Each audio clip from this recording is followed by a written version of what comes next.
1977年，一名年轻的女子踏上了一场看似平凡的旅程，却在瞬间坠入到了一个深不见底的黑暗空间里。她原本只是想搭车去朋友的生日派对，然而这趟旅程的终点并非欢乐的聚会现场，而是长达7年的非人折磨。在接下来的日子里，她被囚禁、被控制，甚至被迫放弃了自我意愿，成为了一名活生生的奴隶。这起骇人听闻的案件在当时不仅轰动了整个美国，也成为了犯罪心理学研究的经典案例，让世人见识到了精神操控的恐怖力量。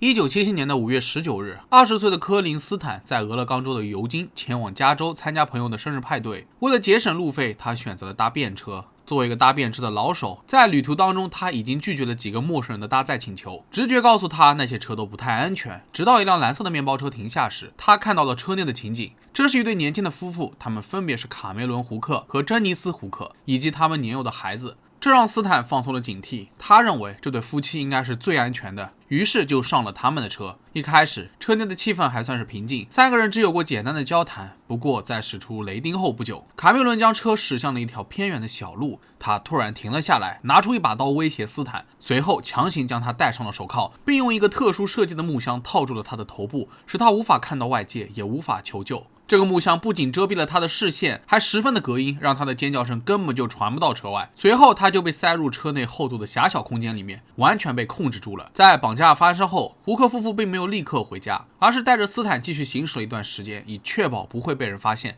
就这样，斯坦被迫待在了一个狭小的封闭空间里面，他无法动弹，也无法判断自己的处境。直到几个小时后，他们才回到胡克夫妇位于加州雷德布拉夫的家中。科林斯坦当然知道自己发生了什么，但是他怎么也想不到的是，自己将会开始长达7年的囚禁生活。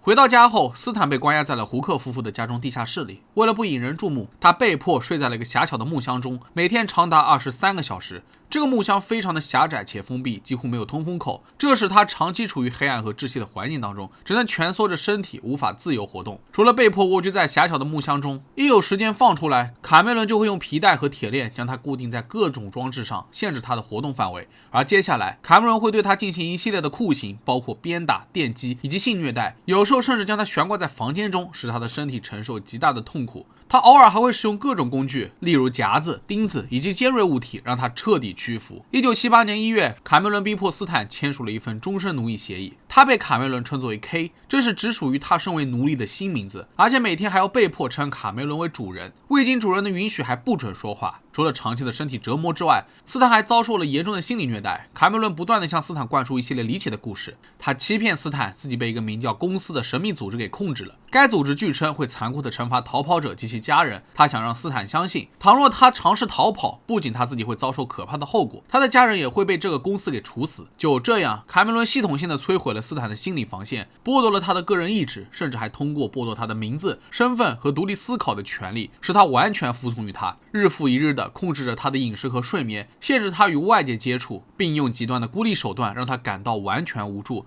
但与此同时，卡梅伦也会采用间歇性惩罚的策略，在某些时候给予他一点极小的好处，比如允许他暂时离开木箱或给他一点食物。再到后来，他甚至被允许出去慢跑，在院子里面干活，以及照顾夫妇俩的孩子。这让斯坦逐渐对卡梅伦产生了一定的依赖，同时让他误以为服从能够换取更好的待遇，从而逐渐消除他的反抗意识。在极端恐惧和疲劳的折磨下，斯坦不断服从，得到奖励，并逐渐失去了自我。他的身份被卡梅伦彻底的剥夺了，而生活也只剩下了服从和忍耐。那大家应该都看得出来，这种长期的精神控制让斯坦发展出了斯德哥尔摩综合症，即受害者在长期受虐环境下对施虐者产生依赖，甚至感情上的认同。他逐渐相信自己无法独立生存，甚至在某些时刻主动服从卡梅伦的命令。即便他偶尔被允许出门，也没有尝试逃跑。这种心理状态是极端虐待下的自我保护机制，受害者会试图通过迎合施虐者来减少痛苦，而这也正是卡梅伦精心策划的控制手段。即使门是敞开的，有邻居还有电话，他也没有尝试求救，因为他对于卡梅伦嘴里的公司的恐惧已经让他不敢再寻求帮助了。那么对于斯坦的家人，他们的女儿长期不回家，难道就没有做点什么求救措施吗？其实家人在他失踪后不久便察觉到了异样，并立即采取行动寻找他。他们向当地的警方报案，并多次在报纸上刊登寻人启事，希望能够找到斯坦的下落。然而，由于当时缺乏有效的调查线索，以及斯坦是自愿搭便车离开的，所以警方的调查进展很是缓慢。但其实，在斯坦失踪后的第4年，也就是1981年，卡梅伦竟然破天荒地允许他独自回家看望家人。一般遇到这一茬，那肯定是该求助求助，该报警报警。可是令所有人都没想到的是，斯坦回去后没有和家里人说起任何关于他被囚禁和绑架的事，反而用谎言解释了自己的失踪原因。家里人也百思不得其解，甚至觉得女儿一定是误入了邪教。他们担心女儿会一时想不开，并且这不也回家了，见到了，起码现在没有事了。所以家人选择不干预女儿的决定，随她去。而第2次回家，斯坦是带着卡梅伦一起见家人的。卡梅伦还假装了她的男朋友。家里人怎么也想不到的是，女儿带回来的这个男子就是让女儿失踪多年的罪魁祸首。然而这一切的一切，家里人都被蒙在鼓里。这其背后的原因还是卡梅伦对于斯坦的洗脑，已经让他害怕到骨子里了。为了不影响家人，斯坦只能保守这个秘密。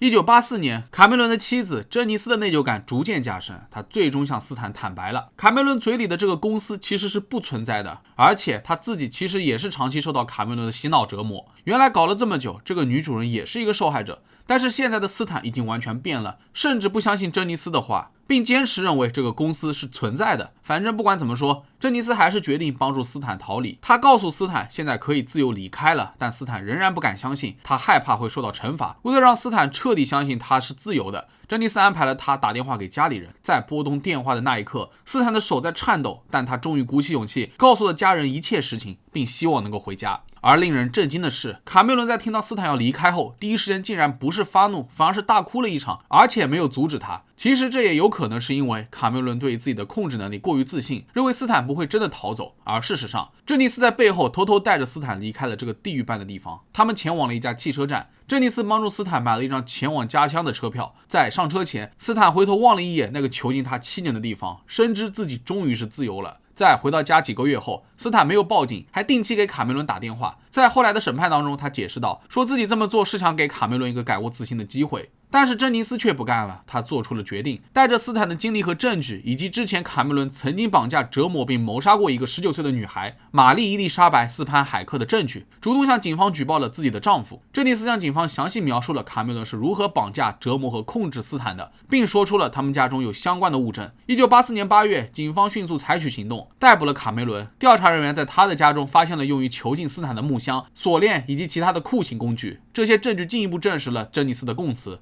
1985年，卡梅伦被正式起诉，罪名包括了绑架、强奸、酷刑和非法监禁。在庭审过程中，斯坦勇敢地出庭作证，详细讲述了他7年来遭受的非人折磨，而珍妮斯则成为检方的关键人物，并以此换取了免于起诉的协议。最终，卡梅伦被判处了104年监禁，他的罪行也震惊了整个美国。